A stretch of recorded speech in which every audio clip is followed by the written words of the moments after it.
I feel nauseous, believe me. Never had a lot of shit come easy. Had to work hard, struggle just to be me. Had to rise up just so they could see me. Did what I had to do just to feed me. And what was left over I put towards my dreaming. But the only thing in life that has meaning are the things you gotta work for, believe me.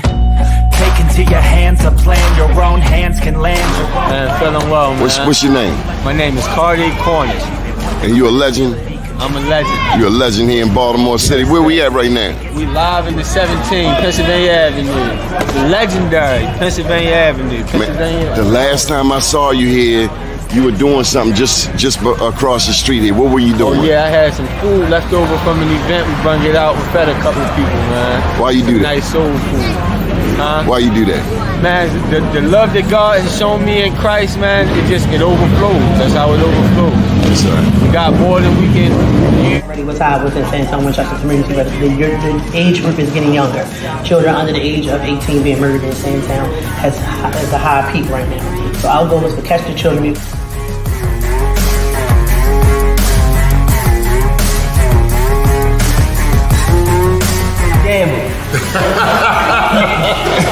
going hard, man. You going hard on that man today. So what do you think, Mr. Mayor? You got manufacturing right here helping our young people despite all of the challenges in the city of Baltimore, right here on North Avenue. No, it's really about the growth. Just knowing being there when they were down in Port Covington and seeing how far it's grown. Like you said earlier, like getting the Sorbet, where we got the Sorbet at the beginning, but now being able to, when I'm at Camden Yards, get it, or anytime I'm down at Holman Place to get it, and folks to not even know, but they gonna know now that like this is coming from young people in West Baltimore, right there in West Baltimore on North Avenue, where they think nothing great comes from, but they can see it with the young people. If you work for it, it's only worth it if you work for it. I won't stop till they Here on the Miami, Mississippi, down right there, French Forward, man. A beautiful town, just leaving Algiers, which is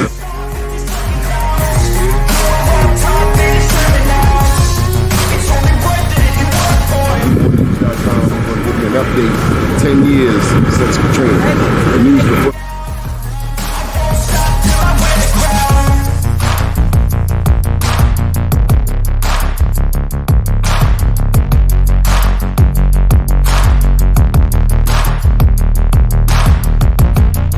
All right, y'all, this is what I came to New York for. Besides the Black Wall Street Awards, we're going ahead and get some of this real good jerk chicken.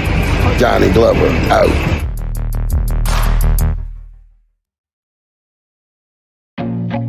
I feel nauseous, believe me. Never had a lot of shit come easy. Had to work hard, struggle just to be me. Had to rise up just so they could see me. But we need to feed our loved ones. DOTS needs to rescind this package policy program so that our loved ones are able to eat every day in that filthy facility that we have some stars in the building. I feel like no one takes it. First name's Doni, last name's Glover, entered the winner for the long haul, baby. Very important show today, actually for the rest of this week. We're going to be talking with representatives and partners in the West North Avenue Development Authority. It's called WNADA. And if you're from Baltimore and you've ever traveled North Avenue, whether it's Odell's, whether it's Leon's Pig Pen back in the day, whether it's what's the boxing gym, Utah Gardens, Standard Auto. West North Avenue has been not treated quite like East Harbor, where I am now. So this West North Avenue Development Authority, thanks to people like Senator Antonio Hayes, Chad Williams, also the governor. I mean, big ups. Thank you for $28 million. WNADA was authorized by chapters 80 and 81 of 2021. The authority supports the development and approval of a comprehensive neighborhood revitalization plan in West North Avenue development area and its buffer zone to benefit West Baltimore. Now, East Baltimore did do some things on East North Avenue. I remember March Funeral Home was among the people who spearheaded that effort, but we're talking about West North Avenue. And so this is to benefit West Baltimore, the residents, and improve the housing, the neighborhoods, the economic development, and transportation. And that includes North Avenue, and then I think 100 yards to the south and 100 yards to the north, including motor vehicles and pedestrian traffic. Now, I did not say bike lanes, and we'll get into that. Foot traffic to catalyze equitable economic development opportunities throughout West Baltimore, which has been hindered by history of disinvestment. Joining us today is none other than, now I don't know him to be a developer. I know him as the councilman, but he did work for Baltimore Development Corporation. Mr. Leon Pinkett, welcome to the show, sir. Hey, thanks, Doni. Thank you for having me. And then we have your one of your strategic partners, Alex Aaron. Good morning, Alex. How are you? Good morning, Doni. Good morning, everyone. Thank you for having us today. Is your picture still on North Avenue in that bus stop, Leon? No, they just recently took it down. Oh, man. How you doing, Councilman? Long time no see. I'm doing good, man. This is proof that there's life after politics. Yeah. And you know, we got to bring you on our mental health show. We do a mental health show Monday, Wednesdays, and Friday. No, let me tell you why. How many people are able to pivot? Right. You're right. You're absolutely right. Not that people go crazy, but you and I both know people who never won, who were bitter. Mm-hmm. Some people have been in there a long time, 10, 20 years, and then they have to pivot. So, hey, Doni, when at least I feel this way, when you're committed to the community, it's not just one way that you can help out people. So you're gonna stay involved one way or another, whether it be elected or not. So, and I'm gonna give you have, but some people, they, you know, it's like the basketball court. They can't play, so they take their ball and go home. Alex, welcome to the show. I don't know if we've ever met, maybe once or twice, but what do you do, Alex? So I'm with Blank Slate Development. We are a local development and construction firm based right off North Avenue, and we specialize in restoring a lot of the vacant, blighted, and historic property throughout Baltimore. Okay. What do you think of this Dollar House program? You know, I think it's a step in the right direction. It's definitely needed. I'm hoping that we can see more subsidy and dollars behind it, because I think the challenge will be getting the funding, or the proper funding, or full funding rather, for these type of projects that typically have been vacant for decades and require serious rehabilitation to get them back online. So I'm hoping to see some more dollars committed to it, but it's a great start, and I'm excited, and I love to see the interest and a lot of the calls that we get, even people wanting to learn more, wanting to get involved. Councilman, you've been in local government. The Dollar House program today is not the Dollar House program from 20 years ago. No. Nor are the people running today's Dollar House program the same as the people 20 years ago, nor are the political connections the same. Correct. 20 years ago, Daniel Henson was the housing commissioner and the executive director of the Department of Housing and Community Development, and he had a direct connect. He and Mayor Schmuck had a direct connect with HUD. Mm-hmm. So there was a flow of money, right, almost seamless, and there was certain expectations with the Dollar House, and the Dollar Houses weren't 20 years more dilapidated. Correct.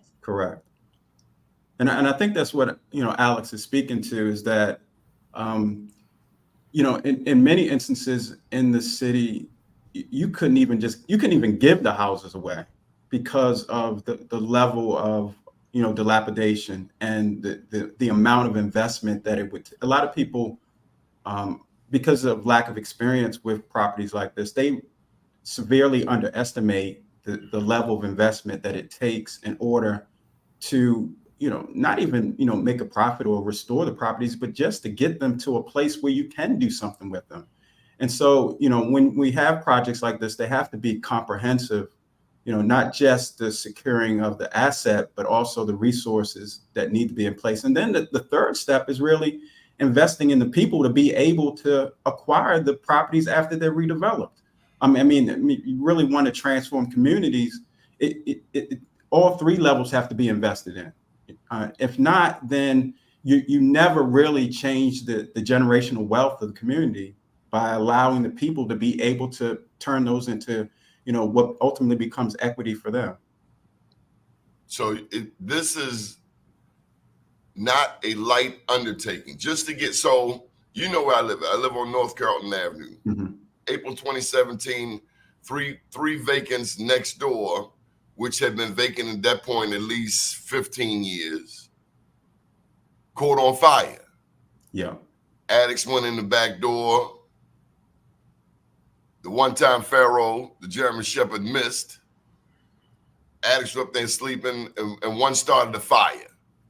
Thank God it didn't touch my house, but I'm left with 3 vacants next door. And so over the years, people will come by, and invariably someone will ask, well, Donnie, what are you going to do about it? And I say, well, I'm not a developer. I'm a news guy. Yeah. And then somebody like Jackie Corner says, well, God gave you 2 arms. So you use one arm for media and then use the other arm for, and I was like, that's easier said than done because I have a full-time commitment already. And these 3 vacants, first of all, you got to find the sorry property owners and find out why they've been negligent for 2 decades.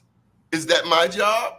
And I imagine as you redevelop West North Avenue, will you run into challenges with finding out who the property owner? How's it work, Alex? Yeah, I mean, those are all valid points and good questions. What I like about WNADA and the approach they're taking, it's meant to be collaborative, right? So they are working with state DHCD, they're working with Baltimore City DHCD to use existing and new tools to kind of acquire the properties that have since been vacant and blighted for years. We're not just leaving it to a private developer or investor to say, hey, go at it and go find a property. If they have the capability to acquire privately, they can. But I love that Baltimore City, specifically DHCD, is at the table, and that's necessary. And they've proven that they can get strategic in creating new tools, as I mentioned, like NREM, for example, which is separate from existing tax foreclosure or receivership, one house at a time as a local auctioneer. So there are various ways for people to get property, and we're grateful to have DHCD at the table for that process. Leon, does it require more legislation? I was speaking with Senator Kelly some years ago, and she was speaking about legislation necessary in Annapolis to actually take a property that's been neglected, ignored. And my God, man, just think about the fire down on Stricker Street, a building that should not have been in existence. And then 3 people died as a result of it. How difficult is it to take a house? It's extremely difficult. And so let me, I guess, talk about it in this regards. And Alex has already spoken to it. It takes a level of partners. And so, fortunately, with I call him a visionary like Senator Antonio Hayes, getting, the legislation in place to create an entity like WNADA, but also, making certain that entity works with other partners that are already along, the West North Avenue corridor, specifically in that area. You think about Coppin Heights CDC, Druid Heights CDC, you think about neighborhood housing services. So you've got all of these entities working together, to really address the community and economic development goals of West North Avenue.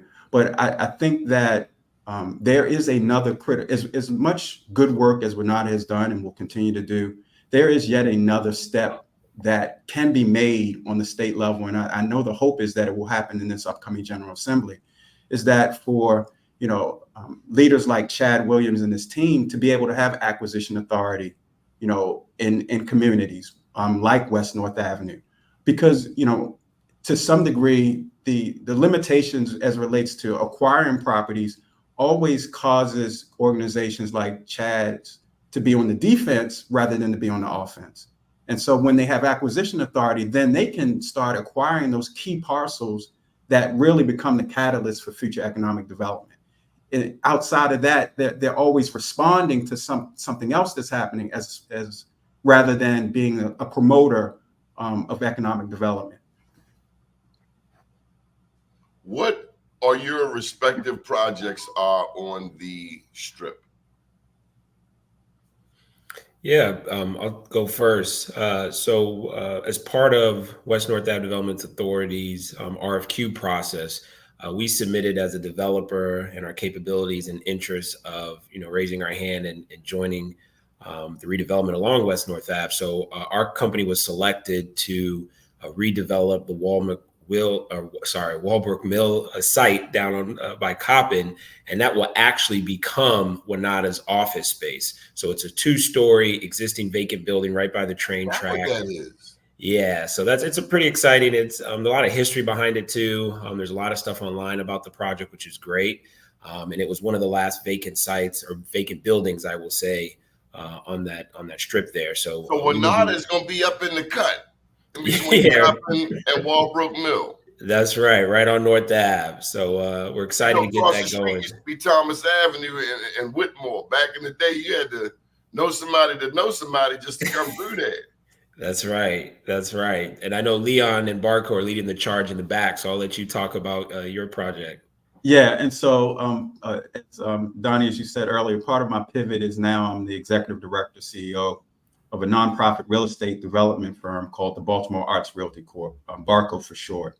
And so what we focus on is creating spaces for artists. We really use economic development and the creative economy as a tool for really reviving communities. We believe that artists bring so much and the creative economy brings so much to communities and bring vitality, bring resources. And so we make certain that those spaces are secure for artists. And so our project, which is on the back, almost 3 acres of the site, is establishing about a 40,000 square foot makerspace for West Baltimore, which would be the second one that we've developed. Back in 2016, we developed what's called Open Works on Greenmount Avenue, a part of the Johnson Square community, which was a significant catalyst to all the great work that's happening in that community.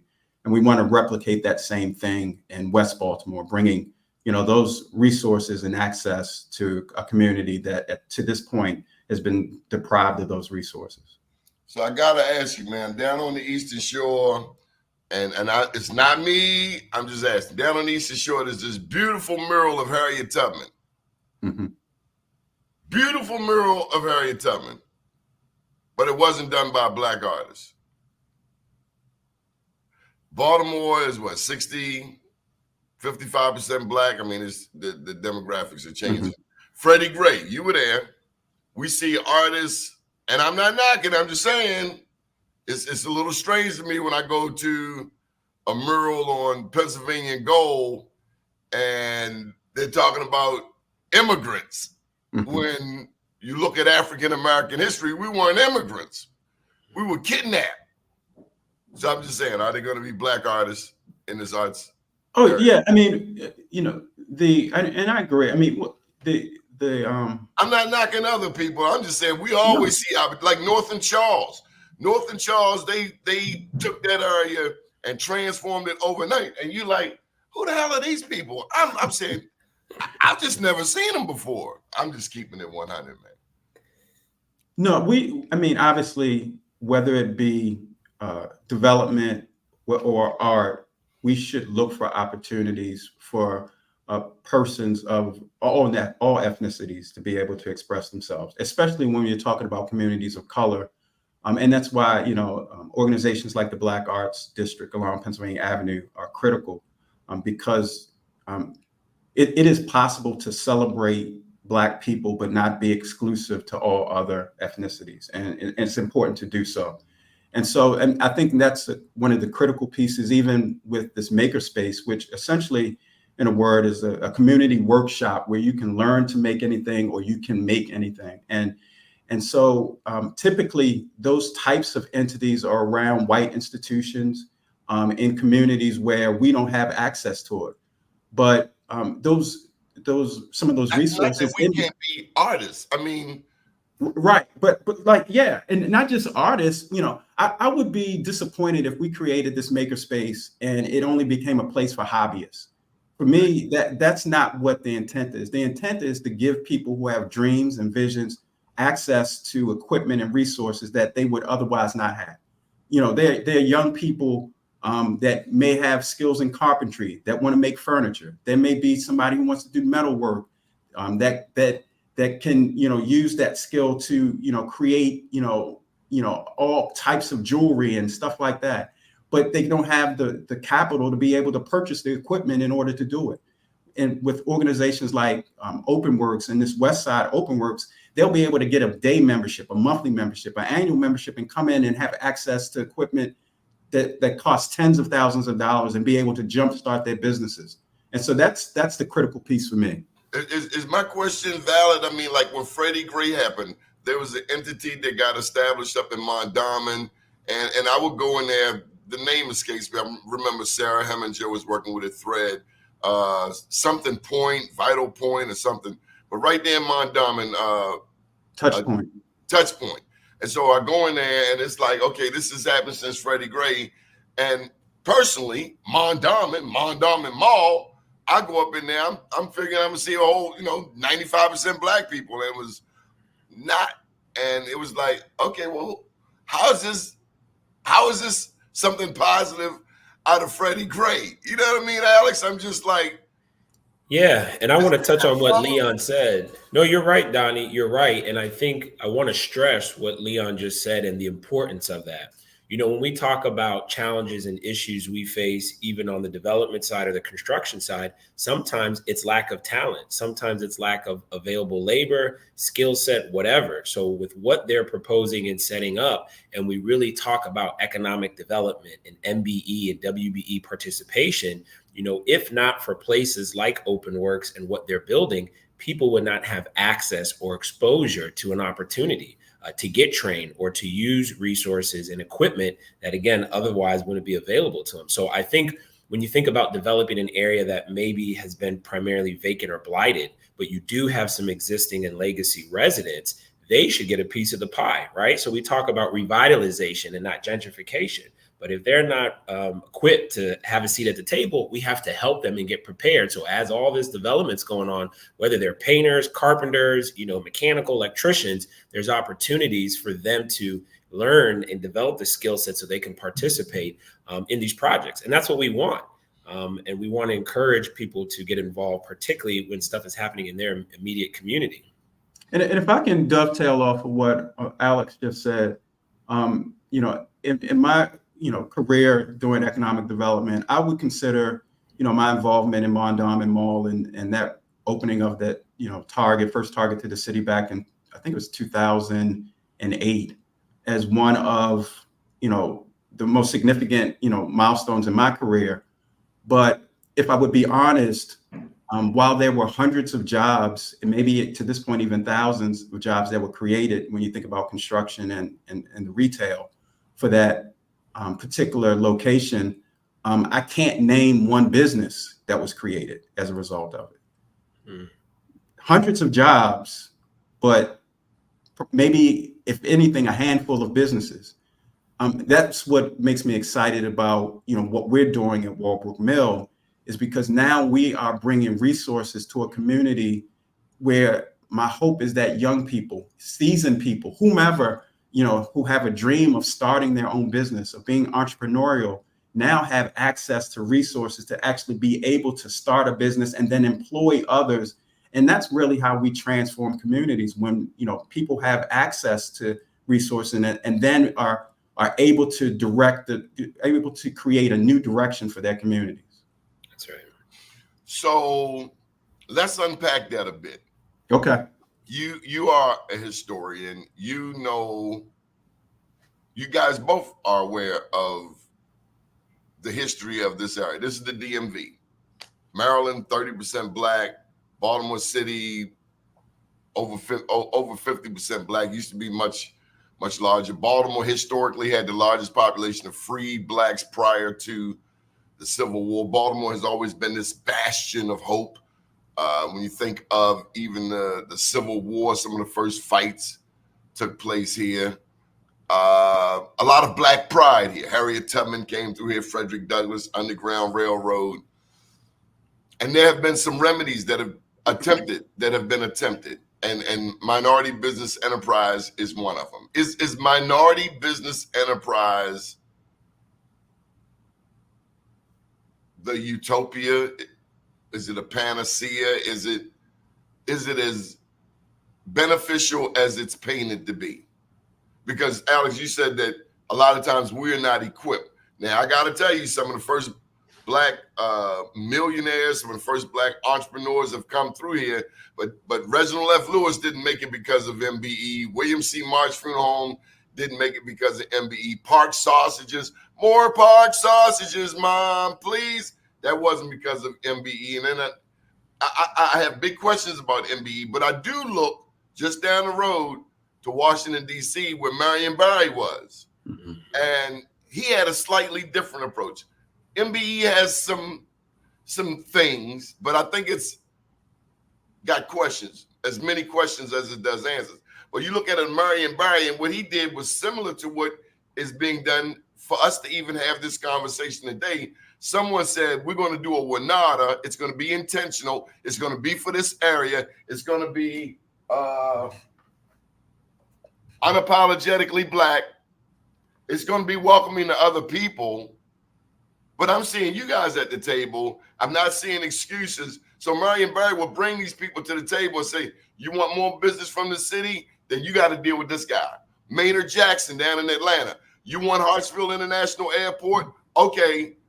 Oh, you don't want to hire Black people? We're going to cut the water off. That kumbaya approach, does it really work, Leon? I mean, has MBE really worked? Because by the time you fill out the paperwork, you get qualified to be a sub. It's not about being a prime. Alex, you're talking about being a prime, not a sub. A sub is like being a slave all over again. No, Donnie, I mean, you bring a valid point. You're spot on. And then, Leon, I'll let you give your side. But for me, I think MBE is a good tool to kind of force participation or for accountability purposes. But I can honestly say I know a handful of MBE and WBE owned firms that are not certified MBE or WBE because of maybe the paperwork or the challenge or whatever they have to do to get officially registered. So again, I think there are plenty of folks that are talented and up and running that don't really need it and should be able to participate. Then there are folks that, you know, maybe should use it as a way to get their foot in if necessary. But I don't think it is a requirement. I think everybody should have access and opportunity. We got a Black governor, a Black attorney general, a Black treasurer, a Black speaker of the House. Why the hell do I have to prove I'm a Black man? Can't you see that? That's right. And, you know, again, it's really meant for some of the larger projects, because sometimes in construction, you know, people are used to working who they like working with or who they worked with for 10 years or whatever. You know, there's these firms that have these subcontractors that it's like clockwork. But again, when we talk about new opportunity, new development, particularly in an area that has suffered from disinvestment and development, we got to have a seat at the table. So again, it's a tactic and tool. I don't think it's the end all be all. I certainly don't think it's a requirement, but it is helpful for some to get in. I've even seen people take advantage of 8.8 and SBA and all the different tactics out there to, again, for them to be a sub and then maybe graduate to a prime. But I think there is some benefit, but I don't think it's the last stop. And Leon, I mean, I agree. I agree with you, Alex. It is a tool, and it you know, it's one that's, you know, necessary to have in the toolbox. But I think that, you know, if I can be candid, I think ultimately what has to happen is that, and that's why it's critical, even this conversation that both Alex and I are on this, is that when we get in positions where we're able to make decisions about who's on projects and what percentages they get, and are able to take opportunities to mentor and develop, you know, firms that might not otherwise be able to, you know, get, you know, certain bids on certain projects, that we've got to be the ones that use that authority and that power to be able to identify other firms that can be developed. Because if we don't, then they never get an opportunity with those other projects and other firms, especially when we're talking about projects that happen in West Baltimore and communities of color.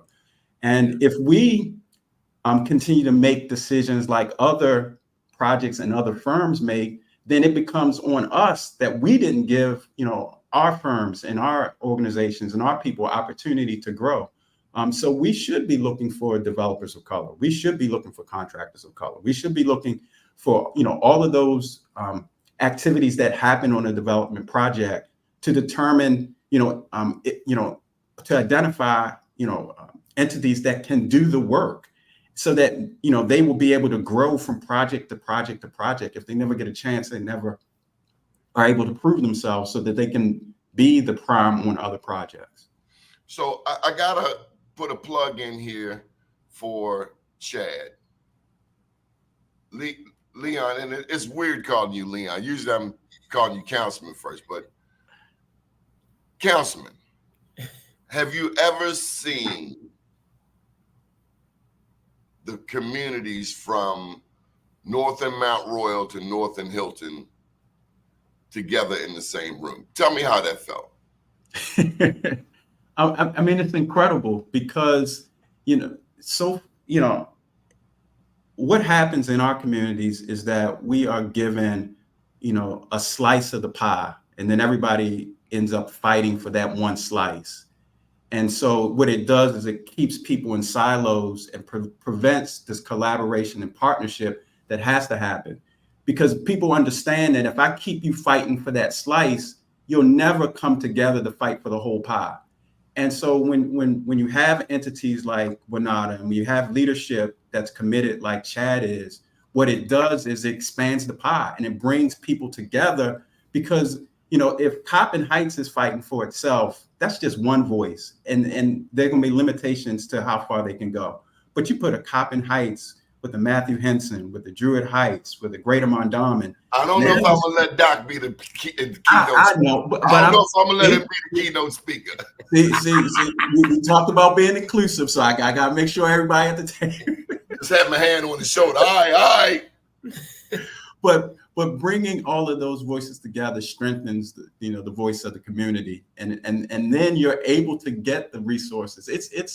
It's incredible the number, the amount of resources that WNADA has available to West North Avenue. And I know you already mentioned Senator Hayes, but I'm going to keep saying it's one thing to have the vision for this type of entity, but you also got to have the fight to make it happen. And so I know he's fighting, every year to make certain that these resources come, and then to have the relationships that are necessary.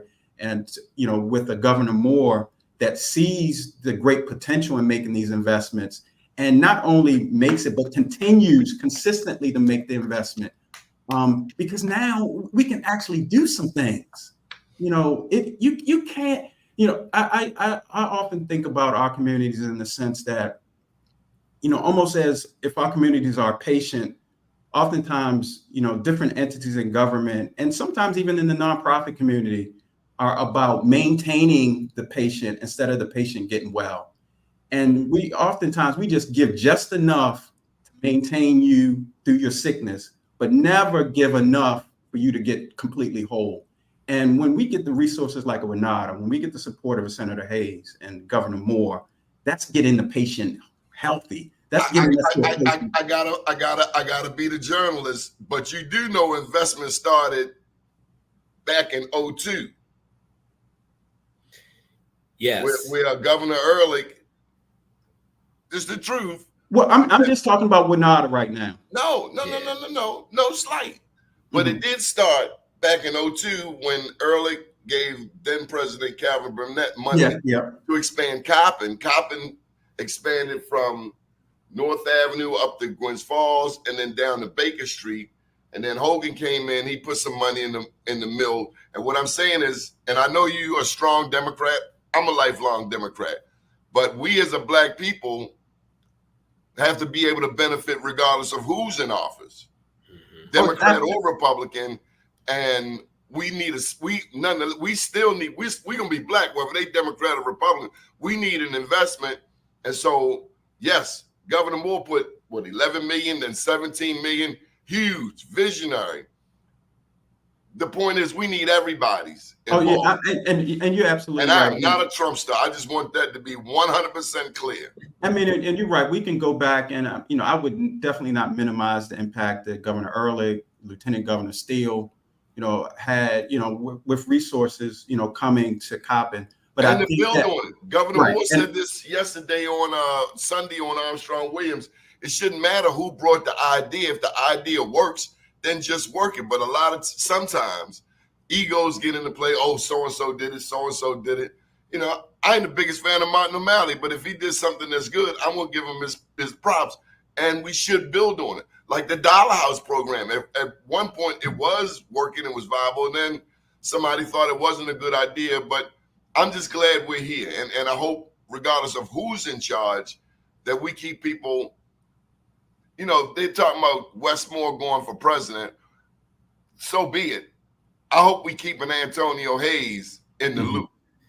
And I think that's an important thing to note, because oftentimes as developers, we walk into a space and it's like, heard this before, we've seen this before, we've been saying this for 30, 40 years. I'm not originally from Baltimore. I came here in 2015. I've been here ever since. And when I first got started, I was met with resistance. Of course, I did my homework, I did my research, and I understood so I could empathize with the residents. But what I can say is, what Leon's mentioning and the push from Senator Hayes, we haven't seen this before. Not ever. Chad Williams Not is being ever. radical in his vision on how WNADA is set up and how it'll operate. It'll be very different from existing revitalization programs like Bernie or Core or Legacy, which is great, and we still need those. But what they're trying to do with WNADA and the legislation they're continuing to push for in Annapolis should not be lost on us, and it's critical. And again, we do thank God for leaders like Senator Hayes and Governor Moore in supporting this. But if people ask what is going to be different than before and now, I think you're going to start to see personally on West North Ave. And something that I've been preaching among, a bunch of developers working locally here is exactly what Leon said. We got to stop working in silos. We don't have to form joint ventures and, pool our stuff together. But if we collaborate and we're taking away chunks, from, let's say, Park Ave all the way down to Hilton Road along North Ave, you can see that transformation instead of everybody kind of scatterskite all over the place. But working together, we got to put the egos to side.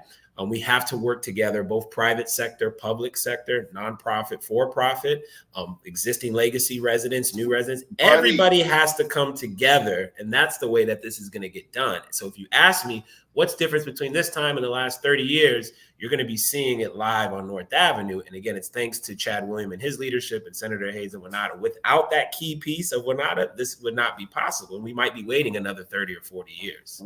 Doni, can I just throw in one other key piece that I don't want us to minimize? Because you mentioned the rich history of Coppin going all the way back to Dr. Burnett. I think, it is critical right now, the leadership of Dr. Jenkins.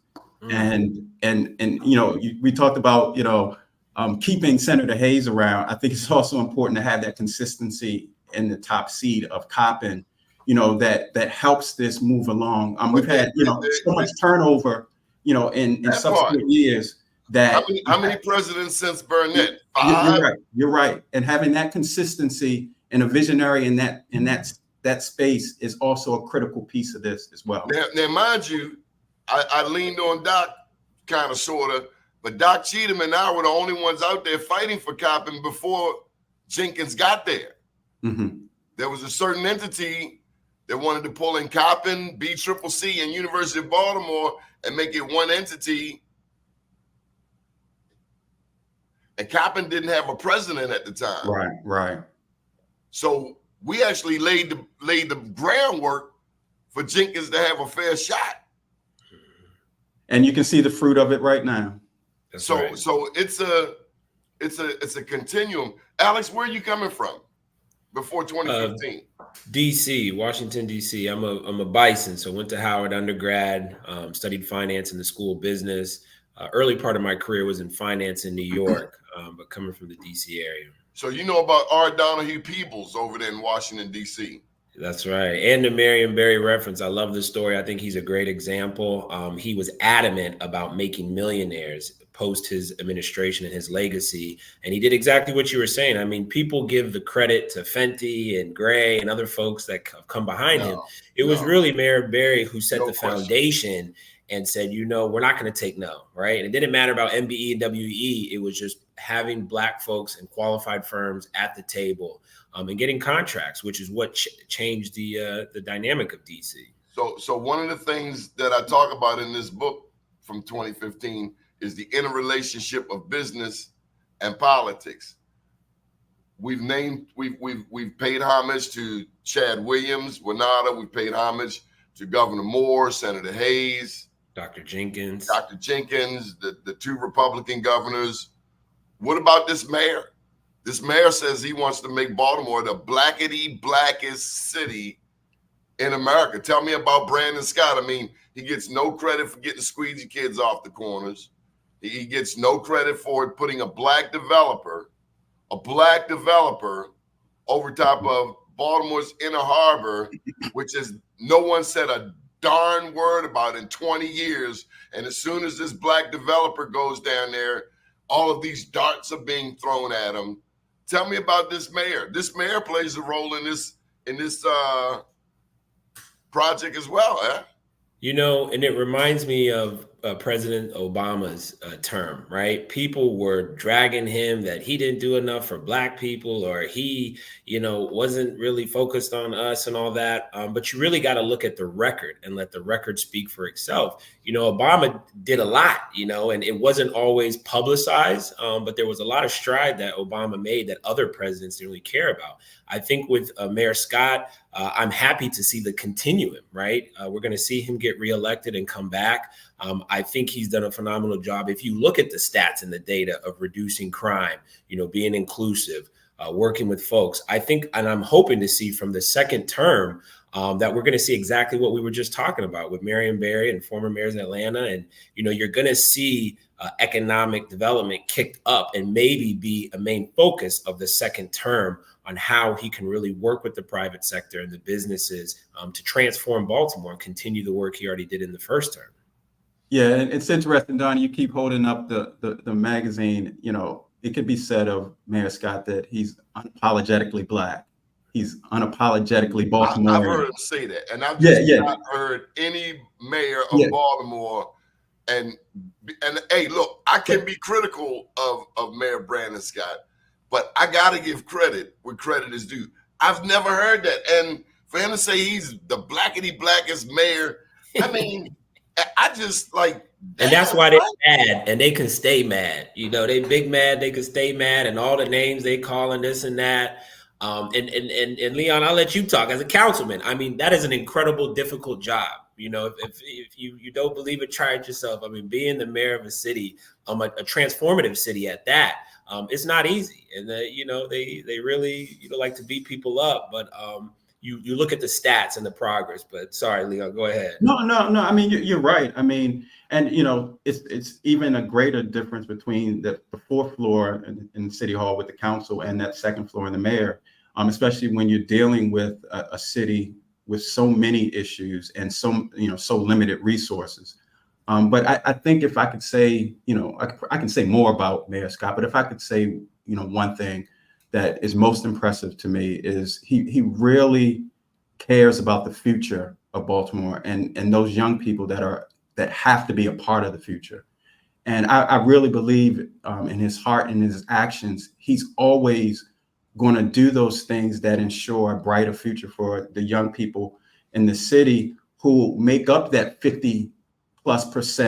But oftentimes, you know, when we think about the investment, when we think about the in them, it's nowhere near the percentage that needs to be invested in them.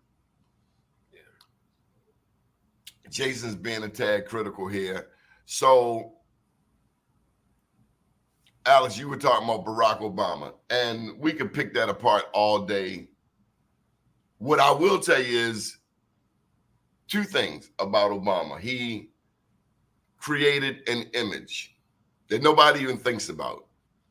It's an image considering that Black America has 70%, and I can be critical of Obama, but in a country where we have 70% of our households in the Black community that are single mothers.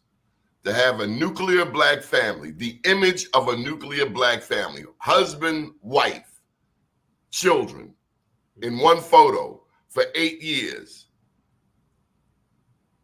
it was the beginning to countering this storyline, like Black fathers don't stick with their women and their children. When you look back in 1940, we were the most married community in America. And then life happens. They start dumping numbers and liquor stores and crack and dope and cocaine. You know, we shouldn't grow up with corners where people stand on the corner selling cocaine, where that becomes normalized. So there's a lot to counter. I don't know that we can ever, I don't expect Brandon, hell, it's really the third term where a mayor where Smoke was able to do more of what he wanted to do. Remember, Smoke in his 12 years said that, you know, he was talking about decriminalizing drugs. Yeah. How do you transform West North Avenue when they're selling coke, dope, and Ready Rock at Northern Pennsylvania? So is that the question? Councilman. I know it's got to be a sore spot. You guys come up North Avenue. Freddie Gray happened. But I'll tell you, and then, you know, Donnie, I get that a lot too from lenders and investors and all that. And I would tell you, a lot of the activity happens because of the vacancy and blight. So when we talk about eliminating blight, it's not just to take that property, fix it up, and bring it online. Oftentimes, when you're eliminating blight, you're alleviating a space for illegal drug activity. You're alleviating a space where people can dump trash illegally in the yards. And even Hopkins has done a study about the mental that it does, affects people's mental walking past that every day on your way to school or work. It's depressing. It's very depressing. It's very dark and it's gloomy. So, you know, I think you have the direct effect of eliminating vacancy and revitalizing property, of getting it back online and getting someone in there. But all the indirect and domino effects are real, and they're impactful as we tackle this stuff. So, you know, as you clean up and do work and eliminate that vacancy, you know, folks will have to move along, right? And I think you'll start to see them shift, even along Gwynns Falls. You know, you used to see a lot of activity down there before Mondawmin that has since slowed up and maybe changed a different direction. So it's a collaborative effort. Again, it's the private sector coming along, nonprofits and for profits, and stepping up and doing what the public sector can't do. And again, over time, we hope that we'll see that change. And if I can, I think there's three things that I would say, you know, in reference to that. And the first is, I live by a passage of scripture that says that where there's no vision, people perish. And I think what we're seeing is people and communities perishing for a lack of vision. And the vision has to be broader than one administration, or sometimes broader than, you know, a 10-year period. You've got to have a bold vision that it sometimes is beyond, you know, you and your authority, or your as an elected official, beyond the time that you may be serving. And I think that WNADA is a part of that bold vision that needs to happen along West North Avenue and the Penn North specifically. Secondly, we've got to have a level of investment that is greater than the blight. And so, you know, those communities didn't become like that overnight. And they're not going to be transformed overnight, but you've got to have a level of investment that turns the tide from the direction that those communities have been going for decades. And then lastly, you know, from a developer perspective, what also gives me hope is the number of people that are at Penn North. What it tells me, you know, I put on my developer hat and says that's an accessible community. That's a transportation-rich community. That is a community that people can get to if I give them different options of what to come to. And so, you know, how can you make that level of investment in transit in a city that has neglected transportation for so long, and then not build upon it? And so there's been millions of dollars of investment in that particular spot that we need to now make certain that we're taking advantage of. I got a bunch of questions for you, Mr. Leon. Are we getting bike lanes? We are developers on Walbrook Mill development parcel. Because I don't see a whole lot of black people riding bikes down there. And then they say, well, okay, well, let me stay up, folks. I understand. Maybe I have to come back and we can talk about bike lanes. Okay, because Ryan Dorsey stay over there in Northeast Baltimore. The state office building will be on North Avenue. Is that something that's coming? I'm sorry, say that again. Is it true that the state office building will be coming possibly to North Avenue? I'm not aware of that. Okay, well, tell me about OpenWorks. Is OpenWorks, what opportunities are there for entrepreneurs and business owners? So yeah, I mean, you can have access to everything from textiles to woodworking, metalworking, laser cutting, graphic design, 3D printing. And so, individuals, we've had out of our East Baltimore OpenWorks since 2016, we've been able to make, in the city anyway, about an $8 million economic impact just from individuals who come into OpenWorks and then are able to generate and create their own businesses out of the resources that are available. And so our hope is that we're able to do that same thing in West Baltimore, where, individuals who, have dreams and aspirations of starting their own business can utilize, those equipments. We've had, Black owners come in and use our carpentry resources to start their own furniture making business. There's a group called Heavy Paper that does, furniture, specialized furniture, Black owned. We got to start bringing them on this show. We need to highlight them on BeMoreNews.com because Absolutely. The world should hear about these stories. Mm-hmm. And who else is going to tell this story? Has that been on the news, in the news? So, I mean, there have been, some articles, some, not, but clearly not enough. We're here. We're willing to do our part to help celebrate these success stories because that was the beauty of a Marion Barry. Mm-hmm. We brought all of the various partners to the table, including Black media. See, Right. we need Black media because mainstream media would focus on, okay, Marion Barry was in a hotel room with this chick, when there was so much more that he did. And if we allow other people to define who our brother is and who our brother isn't, then we run the risk of just not accomplishing anything at all. That is the beauty of a Howard University, Right.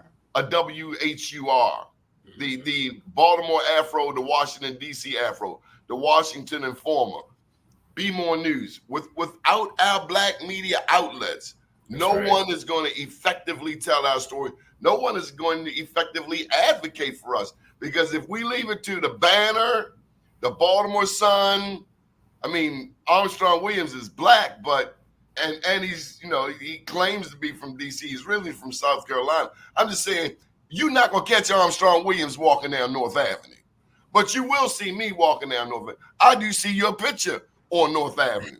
So keep it a buck, keep it 100. That's right. When I go to DC, Alex, I want to go to Southeast. I want to go to Benning Park, where they got a recreation center with lights at night for football. We don't even see this at our high schools in Baltimore. So we gotta pull from those things that work, implement them in West Baltimore. Freddie Gray happened. Listen, guys, we need a timeline. Next year will be 10 years since Freddie Gray. Yeah. 10 years where all of these politicians, Democrat and Republican, came to Penn North. Oh, wow. This is the first thing being done. The first thing ever where it brought together communities from north of Mount Royal all the way to north and Hilton. So what's the timeline look like, Alex? When can we expect to see the wow factor? Yeah, so WNADA, and apart from Walbrook Mill Project, Leon and I's project, there's a slew of other developers that were able to receive some grant funding for revitalization efforts along North Ave. So those are going live now, summer into fall. So I think we're going to start to see some momentum by the end of this year and certainly into next year. WNADA has their grant application live right now. I believe it's due this month in July. so that they'll have fiscal year 2025 awards. So, they've outlaid their plan for the next, 3 years, then 5 years, and 10 years plan. So I'm excited. Like I said, I know Senator Hayes is fighting down in Annapolis for us for even more additional legislation for this to be long term. But this is the catalyst that I think will kind of bring all that momentum and change to West North Avenue. Yeah, and like Alex said, outside of what's happening at Walbrook Mill, BARCO is involved, and I'd love to, if invited, come back and talk more about this project. We are working with the city's mayor's office of cable and communication, Charm TV, to create a new home for them in the Penn North community, about a 20,000 square foot development that not only will be, videography, equipment for the Charm TV facility, but it will also be an opportunity for residents to be trained on that same equipment, so that they can. That was there at Coppin. The Baltimore Cable Access actually started at Coppin, and then it shifted downtown. Well, it's time to bring it back to West Baltimore. Yes, and sir. This will be an opportunity for community members and young people alike to be able to gain skills on that equipment, but then also create their own narrative. Who knows? The next Donnie Glover might come out of being able to access that. I came out of Coppin. Yeah, by way of Morehouse, but Coppin. Absolutely. And so there are things happening. Clearly not enough, but we got to keep pushing. We got to keep collaborating. And we've been shouting out so many people. We got to give you your props as well, Donnie. I mean, because like you said, you've been in the trenches, long before many others, and have been consistent and always challenging, always pushing, always asking the right questions, always making certain that the community is in the room. And so I want to just thank you for your continued consistency. Well, you could have given up too, because I remember you were working for Jay Brody, and I wasn't giving you no breaks, man. Jay Brody, oh my God! But you were still able to bring, and you didn't give up. Plus, you went in the gym, started lifting weights on me, But Donnie, no, we appreciate you, and we want to invite you out. Like you said, you will be on the pavement, and you'll be on North Ave. So as projects progress, we'd love for you to come out. We'd love for you to document and see what's going on. There are a lot of developers for home ownership. So when we talk about generational wealth and building wealth, not just building apartments for rent, but there are some for-profit developers looking on North Ave to do some of the row homes for redevelopment for home ownership. And hopefully through Dr. Jenkins and his leadership, the students that sometimes graduate and leave now can stay in the community, live in community, and contribute and live and work and play right within the footprint. You guys have put this out here a couple of times. I just want to give you a little bit of history. You've mentioned Dr. Jenkins a couple of times. One thing we will never forget about Dr. Calvin Burnett in his 32-year tenure at Coppin. I don't know if you know this, Alex, but he would walk from Coppin State to the harbor and back every day. Now, I know Dr. Jenkins has a lot of other things to do, but what you get from that type of investment of time by walking from Coppin down North Avenue, down Pennsylvania Avenue to the harbor, back uptown every day, is you get to know who the people are, and they get to know who you are.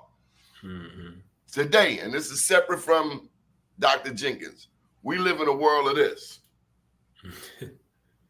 That's the world we live in. When the reality is, we need people with boots on the ground. We need him to come over to Moreland Avenue, to Warwick, to Ruxton, to Bentlow, to Poplar Grove. Come on, Leon. You ain't from West Baltimore if you ain't been to Poplar Grove. God forbid, Gwynns Falls and Ricestown. Yeah. And Gwynns Falls and Ricestown was not always a cupcake type of neighborhood. It's gone through some changes. We got to be in the community.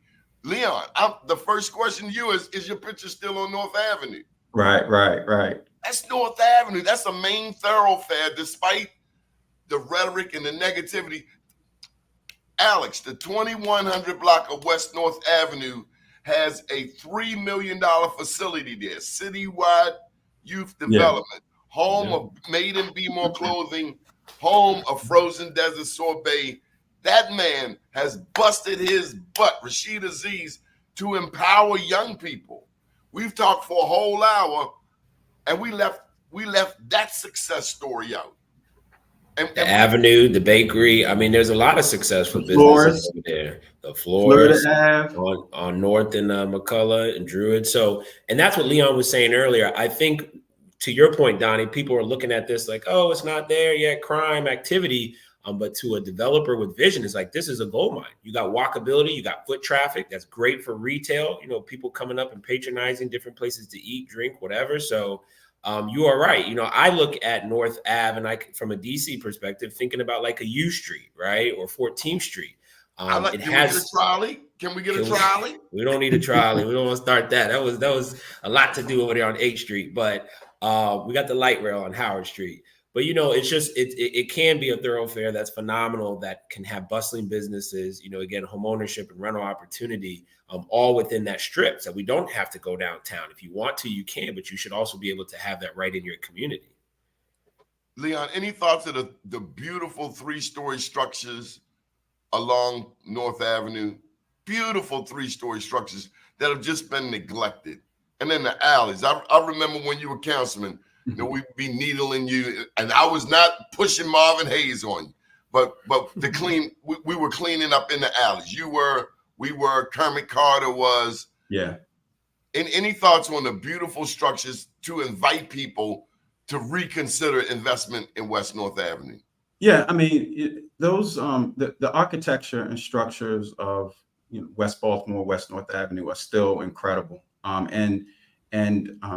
Unlike some other areas, you know, within the city and even across the Northeast, they're still prime buildings, and it should be used as asset. I mean, Alex kind of talked about a lot of it. I mean, a lot of the things that are strengths in West Baltimore, we don't talk enough about it. We don't talk about the transportation in a city that doesn't have a good transportation system. We don't talk about the walkability. We don't talk about in America. You do know that. I know, but we don't talk about the access to the natural asset of a Druid Hill Park, and we don't talk about, you know, all of those things which really are a part of making a vibrant community.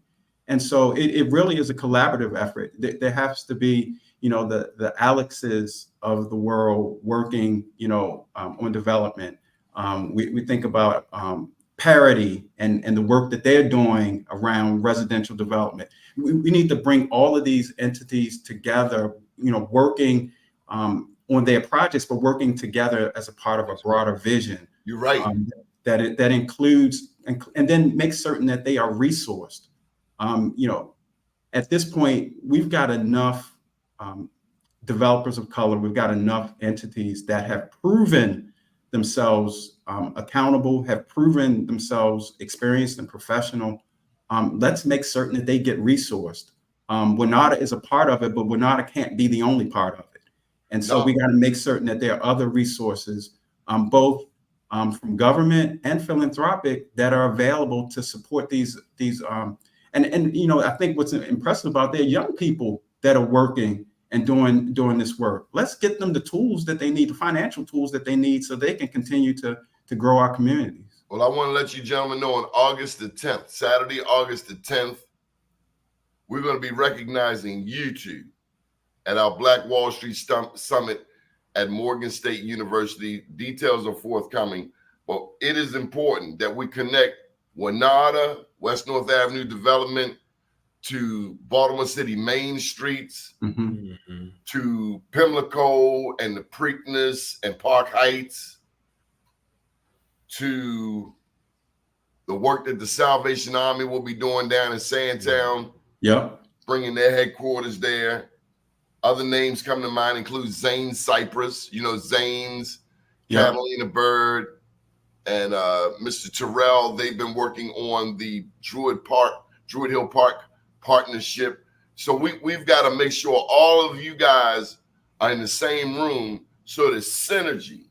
That synergy, that ecosystem can grow even louder. So I want you to save Saturday, August the 10th on your calendars, because Leon and Alex, we need to present you with a Joe Mann's Black Wall Street Award. Chad will be celebrated that day. So, Alex, before we get out of here, any final thoughts? And thank you for taking time out.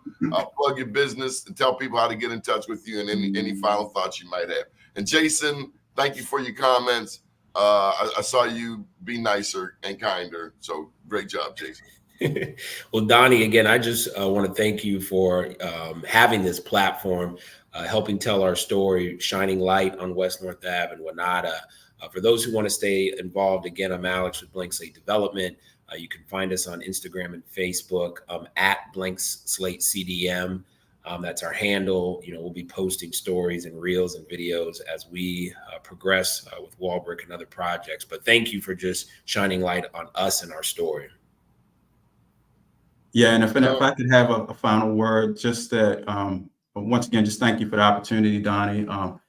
It feels good to be able to.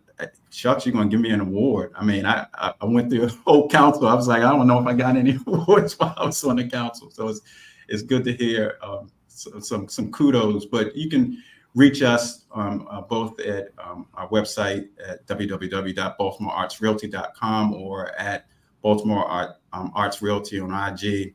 But I want to close with this. For me, is that we talked a lot about community development. We talked about economic development, but at the end of the day, it's also about personal investment and belief in our communities. And not a lot of people know this, but Alex and I used to be neighbors. He lived 2 doors down, and it's really persons like Alex and his wife that are part of changing our communities. And that I had the opportunity to have a front row seat to see Alex, buy the home for his family, raise his family in the house, and make it, a lot of people, make a commitment with their mouth, but they don't make that same kind of commitment, with their pocket or their family. And it means something when a man makes the decision to not just do business in the community, but raise his family in the community. And if we get more Alexes in West Baltimore, and I'm not talking about we got to bring people from DC, I'm not talking about that, but I'm talking about men who make a decision to raise their family in our communities. We won't have to worry about the governor's office, the mayor's office, or anybody else. We'll be able to change our own communities. Yeah, Leon, we got it. Thank you, Councilman. We outnumbered though. That's all right. That's all right.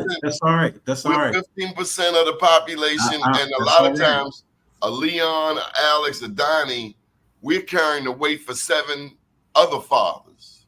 Yeah. We're not just fathers to our own, but we end up being stepfathers to other kids. We got 70% single. So, we're not going to do it alone. I think the theme we've been talking about throughout today is unity and collaboration. Mm-hmm. And I'm going to end with a tagline that we say at Blank Slate. Doni, I wanted to say at the beginning when you were talking about a pivot, but things are always going to go awry, right? Whether it's a construction project, whether it's family business, whatever, things happen. So at Blank Slate, we always say we don't panic, we pivot. So if we can remember that theme of constantly pivoting, working together and collaborating, you don't have to do that on your own. And we can work together. Together, we can go further. So, I don't want us to think that it's all on our shoulders. It's all on us. I will tell you, Blank Slate and myself has been successful because of all the strategic partnerships. It's not just what we do in our silo and by ourselves.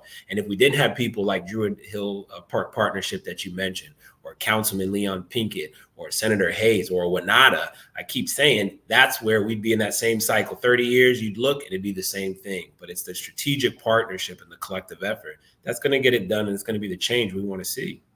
So thank you. We just can't forget the history that there's this black butterfly and this white L, and for the past all of our lives, the investment in a 9-1 Democratic city, 2-1 Democratic state, the investment, considering that black people change every election. We put anybody in office or out of office. And I mean Baltimore City, Northwest Baltimore County, Prince George's County. Nothing happens without those 3, all of us on the same page. It's time for all of that political power to translate into economic empowerment of the community. So we need another $28 million for North Avenue. That's the motivation. Right. The black butterfly is the motivation, and that's what we're focused on.